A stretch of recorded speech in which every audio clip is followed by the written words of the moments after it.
पहले की बात है। एक गांव में एक बुढ़ा और बुढ़िया रहते थे। उन्हें एक बेटा था। उन्होंने उसका नाम चतुर रखा था। वे बहुत गरीब थे। चतुर बहुत कम ही उम्र का था, तभी उसके माता पिता मर गए थे। छोटी उम्र में ही चतुर को नौकरी करनी पड़ी थी। गांव के कुछ दयालु लोगों ने चतुर की मदद करनी चाही, परंतु स्वाभिमानी चतुर को वह मंजूर नहीं हुआ। उसने किसी की दया नहीं चाही। वह एक आदमी के यहाँ गया और उससे नौकरी के लिए बातें करने लगा। उस आदमी ने उसे 1 पैसे वार्षिक की नौकरी पर रख लिया। चतुर को खुशी हुई कि वह अपने पांव पर खड़ा हो गया। खाने कपड़े के साथ साथ वर्ष में 1 पैसे मजदूरी की नौकरी पाकर उसने संतोष की सांस ली। चतुर खूब लगन से काम करके अपने मालिक को खुश रखने की चेष्टा करता था। समय बीतने लगा। 3 वर्ष बीत गए। उसे अपने गांव के साथी की याद आने लगी। अपना घर याद आने लगा। उसने अपने मालिक से अपनी मजदूरी के 3 पैसे लिए और अपने गांव की ओर चल पड़ा। उसने कुछ महीनों की छुट्टी ले रखी थी। रास्ते में उसे एक बुढ़ा मिला। चतुर को देखकर उस बुढ़े ने गिड़गिड़ाते हुए कहा, सुनो बालक, मैं कई दिनों से भूखा हूँ। मुझे कुछ खाने के लिए दे दो, नहीं तो मैं भूख से मर जाऊंगा। बुढ़े की बात सुनकर चतुर ने बहुत निम्न स्वर में कहा, मेरे पास खाने की कोई वस्तु नहीं है। बाबा, मैं क्या दूं? मेरे पास मेरी कमाई के 3 ही पैसे हैं। यही ले लो और कुछ खरीद कर खा लो। उसने अपनी जेब से 3 पैसे निकालकर उसे दे दिए। चतुर ने जैसे ही आगे बढ़ना चाहा, वैसे ही उसने देखा कि उस बुढ़े के चेहरे पर बड़ी बड़ी मूछें निकल आई हैं। यह देखकर चतुर के होश उड़ गए। वह पीपल की पत्ती की तरह थर-थर कांपने लगा। उसे भयभीत देखकर उस आदमी ने कहा, डरते क्यों हो बालक? आदमी को हिम्मत से काम लेना चाहिए।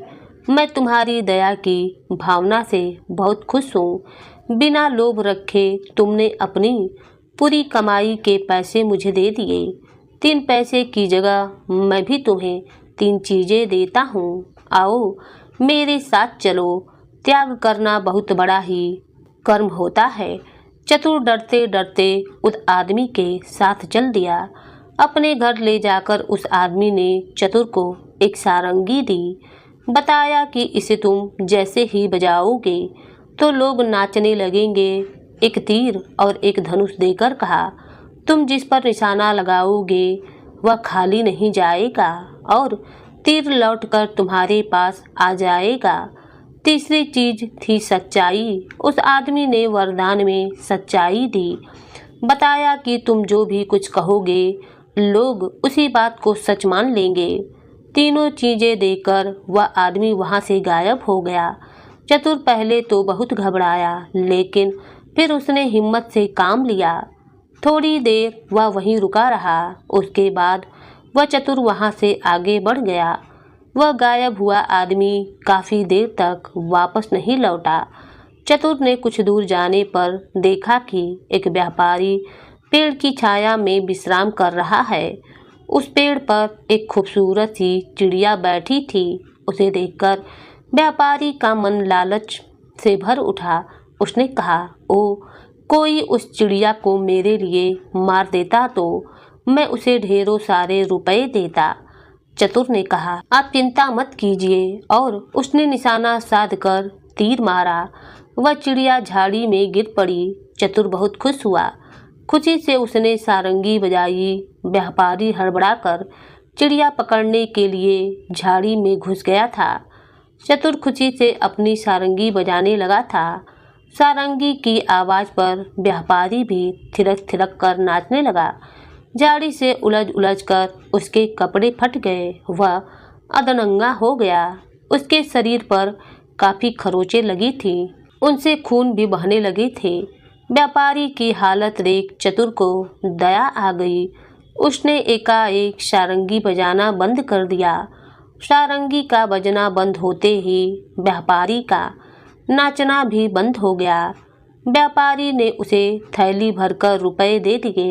इनाम पाकर वह खुशी खुशी घर की ओर बढ़ने लगा। व्यापारी को लोभ सताने लगा। हाथ से रुपए निकल जाने के कारण वह हाय हाय कर उठा। कुछ सोचकर वह चतुर के पीछे पीछे दौड़ने लगा। निकट पहुंचते ही उसने शोर मचाया, यह छोकरा सोए में मुझ पर प्रहार करके मेरे पैसों की थैली छीनकर भाग रहा है। गांव वाले इसे पकड़ो। गांव वालों ने चतुर को पकड़कर मारा पीटा और थाने ले गए। थानेदार ने चतुर से पूछताछ की। चतुर ने बताया कि व्यापारी झूठ बोल रहा है। चिड़िया मारने के एवज में इसने मुझे इनाम में रुपए दिए हैं।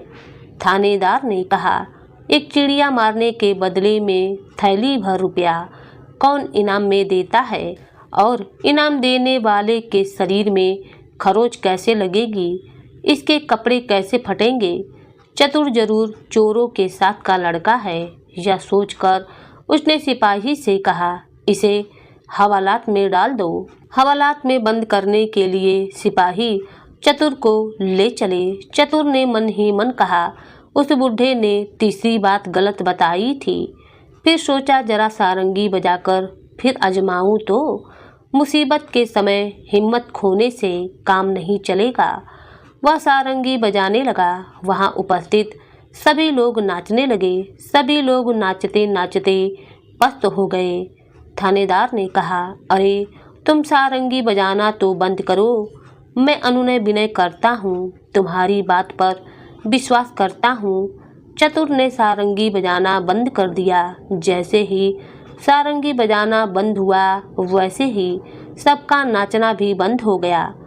चतुर ने थानेदार को बताया कि मैंने इसी तरह से सारंगी बजाई थी और इसी तीर से चिड़िया को मारा था। चिड़िया झाड़ी में गिरी थी और व्यापारी चिड़िया को लेने झाड़ी में गया था। खुशी से मैंने अभी की तरह सारंगी बजाई थी और यह व्यापारी बेसुध होकर नाचने लगा था। झाड़ी में इसके कपड़े फटे और शरीर पर खरोंचें लगीं। मैंने सारंगी बजाना बंद किया तो इसने यह थैली मुझे दे दी थी। अगर विश्वास न हो तो मुझे उस झाड़ी के पास ले चलिए। आप लोग मैदान में नाचे थे, इसलिए कपड़े नहीं आपके फटे थे। चतुर की बातों से थानेदार बहुत प्रभावित हुआ। उसने व्यापारी को झाड़ी के पास चलने को कहा। थानेदार की बातें सुनकर व्यापारी के होश उड़ गए। वह ठिठक गया और सारी बातें सच सच बता दी। चतुर की सच्चाई से खुश होकर थानेदार ने भी चतुर को एक थैली रुपए अपनी ओर से इनाम में दिए।